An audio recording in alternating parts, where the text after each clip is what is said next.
오늘 시간에는 스텔스카의 위험성, 전면 팅팅 농도의 차이, LED 램프와 할로겐 램프의 성능 차이 등 다양한 것들에 대해 알아봅니다.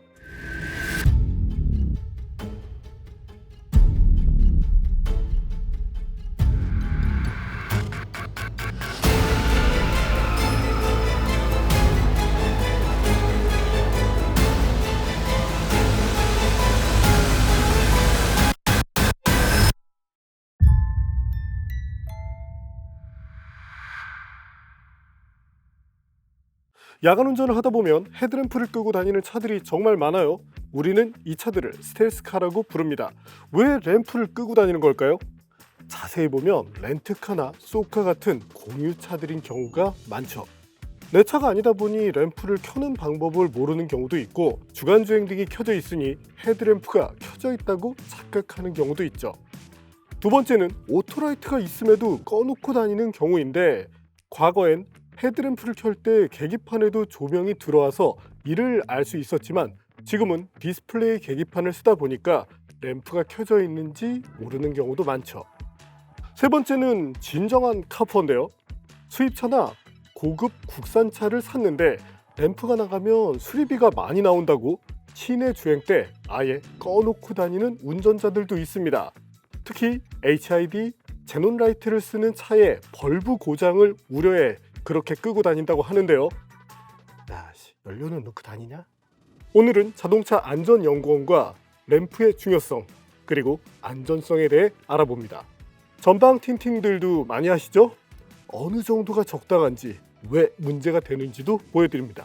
첫 번째 시험은 어두운 밤에 주행을 할 때 검은 옷을 입은 보행자를 식별할 수 있는지 알아보는데요.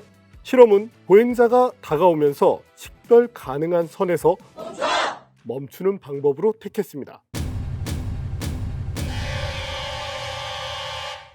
잠시 무서웠죠? 실험 결과 어두운 밤에 검은색 옷을 입은 보행자를 식별하는데 주간 주행등만 켰을 때는 약 16m, 주행용 하향등을 켰을 때는 29m, 상향등을 켰을 때 약 79m의 거리가 필요한 것으로 나타났습니다. 보행자가 밝은 흰색 계열의 옷을 착용하면 어떨까요? 하향등 기준 43m에서 식별이 되었고 검은 옷 대비 약 14m 차이를 보였습니다. 여기서 중요한 것, 보행자 대부분은 운전자가 나를 봤을 것이라고 생각하지만 어두운 계열의 옷을 입었을 때는 식별이 더 어렵기 때문에 보행자 스스로도 주의를 해야 합니다. 사고가 나면 보험 처리가 되겠지만 몸을 다쳤을 때 불편한 건 나 자신이니까요. 비까지 내린다면 식별이 더 쉽지 않다는 점 꼭 기억해 주시고요. 이번에는 어두운 밤, 신호등 정도의 광원이 있는 상태에서 시험해 봤습니다. 국도 같은 경우가 되겠죠? 보행자는 동일하게 검은색 의상을 착용했는데요. 주간 주행등 기준 18m, 하향등은 30m, 상향등을 켰을 때 81m에서 식별 가능했습니다. 조금이라도 광원이 있으면 식별 거리가 약간 더 늘어나죠? 자동차를 구매할 때 틴팅들을 많이 하시죠?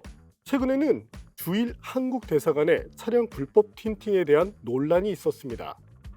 우리나라는 틴팅 농도에 대한 규정이 있긴 하지만 단속이 미미해서 사실상 사각지대에 놓여 있죠? 이번에는 틴팅 농도와 램프 점등 모드에 따른 보행자 식별거리 차이를 알아보겠습니다. 실험 조건은 동일하게 어두운 밤, 광원이 없는 상황이고요. 틴팅 농도는 각각 15, 30, 50%로 준비했습니다. 하향등을 끄고 주간 주행등만으로 주행을 한다고 가정했을 때 다음과 같은 결과가 나왔는데요. 전면에 15% 수준의 짙은 틴팅을 하면 식별이 거의 불가능했습니다. 자동차가 주행하는 상황이면 충돌 직전까지 식별이 어렵다는 결론입니다.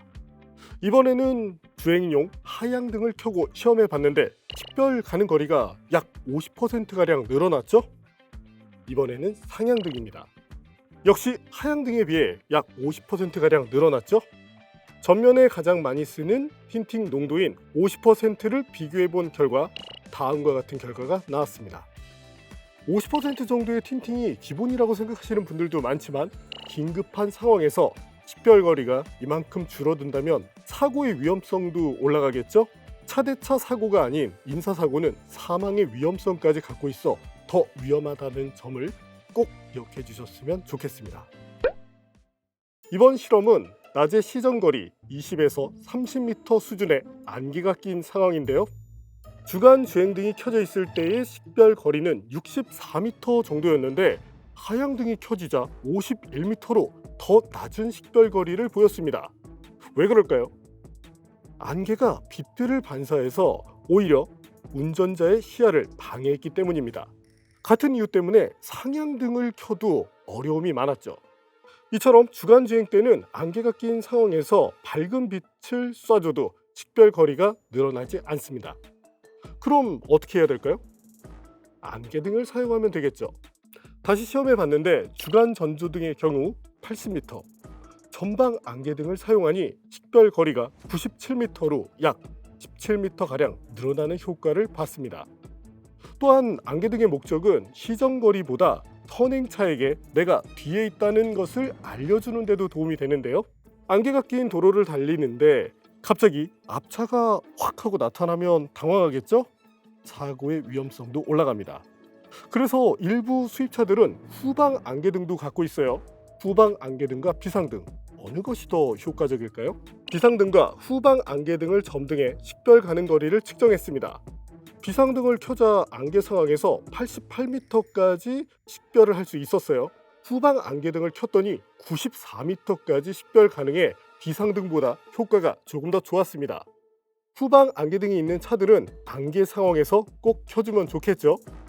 물론 후방 안개등이 없다면 비상등만 켜도 큰 효과를 볼 수 있습니다. 시정거리가 20에서 30m 수준에서 3배 가까운 약 88m까지 늘어나니까요. 근데 이렇게 밝은 후방 안개등을 멀쩡한 야간 주행 때 켜고 다니시는 분들도 있단 말이에요. 후방 차량에게 매우 큰 불편을 주게 됩니다. 정말 눈이 부시거든요. 제발 좀 상황에 맞춰서 램프를 켜주는 센스를 발휘해 주시기를 당부드립니다. 이번에는 증발 현상에 대해 알아볼 텐데요. 마주오는 차량의 램프로 장애물 또는 보행자가 순간적으로 보이지 않는 것을 뜻하는데, 실험 결과 램프가 마주치는 사이에 보행자가 있을 때 아예 보이지 않는 문제가 나타났습니다. 보행자분들이 꼭 알아주셨으면 좋겠는데, 운전자는 나를 봤을 것이라고 생각하죠. 하지만 전혀 보이지 않습니다. 앞서 말씀드렸지만 다치면 나만 손해입니다. 보험사가 보상해 준다고요? 물론 보상은 해주지만 후유증, 시간적 손실에 대해 제대로 된 보상을 기대하기는 어렵습니다. 길을 다니다 보면 어떤 차들은 램프가 밝은 것 같고 또 어떤 차들은 어둡단 말이에요. 도대체 왜 그럴까요? 헤드램프도 할로겐, HID, 다시 LED로 발전해 왔죠? 할로겐과 LED 성능 차이에 대해서 한번 알아보겠습니다. 실험 결과 LED가 확실히 더 밝아요. 전력 손실도 적기 때문에 최신 자동차들이 LED 램프를 사용하고 있는 것이죠. 물론 수명도 길어졌고요. 이제 램프에 대해 더 자세하게 설명을 해주실 자동차안전연구원의 등하시험 연구원님을 모셨습니다. 네, 할로겐 HID LED는 전조등에 사용된 광원을 분류하는 명칭입니다. 사실 전조등에 어떠한 광원을 사용했는지보다 얼마나 빛을 잘 모아서 멀리 비추도록 설계되었느냐에 따라 달라집니다. 일반적인 경우에는 광속이 낮은 선수에 따라 할로겐, LED, HID 순으로 구분할 수 있지만 자동차 조명 기술이 발전함에 따라 LED 전조등으로 약 20만 칸델라까지 성능을 낼 수 있습니다. 네, 램프의 설치 높이는 자동차 안전 기준으로 정하는 범위가 있고 해당 높이를 지켜서 설치하도록 하고 있습니다. 특히 변환빈 전조등의 경우에는 마주오는 차량의 눈부심을 방지하기 위해 컷오프선이라는 개념을 도입하고 있는데요. 말씀하신 시야 방해 문제에서도 운전자가 임의로 조사각을 변경하거나 해당 차종에 맞지 않는 등화 장치를 변경했을 경우에 발생할 수 있는 문제이기 때문에 조금 더 주의를 기울일 필요가 있는 문제입니다. 2015년 7월 1일부터 주간주행 등이 의무화된 이후 최근 야간주행 시 전조등을 점등하지 않는 스텔스 자동차에 대한 이슈가 제기가 되면서 국토교통부에서는 유행기준과 국제조화를 통해서 전조등을 자동 점등하는 기능을 법제화하는 것을 추진하고 있습니다. 주의 조도가 1000룩스 미만일 경우 전조등이 자동으로 점등되는 기능이 의무화됩니다. 제작사의 설계 조건에 따라 전조등 점등 기준 조건은 1000룩스에서 7000룩스 사이로 설정될 수 있습니다. 현재 국토교통부에서 법 제안을 추진 중에 있고 해당 규정은 제작사의 설계 변경이 수반되어야 하기 때문에 정확한 시행 시기는 검토 중인 단계입니다. 네, 현재 자동차는 안전 기준에 만족하도록 제작하고 스스로 인증하는 자기인증 제도를 채택하고 있습니다. 이를 관리하기 위해서 저희 연구원에서는 자기인증 적합 여부에 대해 조사를 매년 진행하고 있습니다. 그렇기 때문에 소비자분들께서는 차량의 매뉴얼을 충분히 숙지하신 뒤에 안전운행하시기를 바랍니다. 오늘 실험은 여기까지입니다. 자동차 안전연구원은 국민들의 교통안전을 위해서 다양한 시험들을 진행하고 있는데요. 자동차 안전연구원과 오투뷰는 앞으로도 다양한 실험을 통해 여러분들에게 도움이 되도록 노력하겠습니다.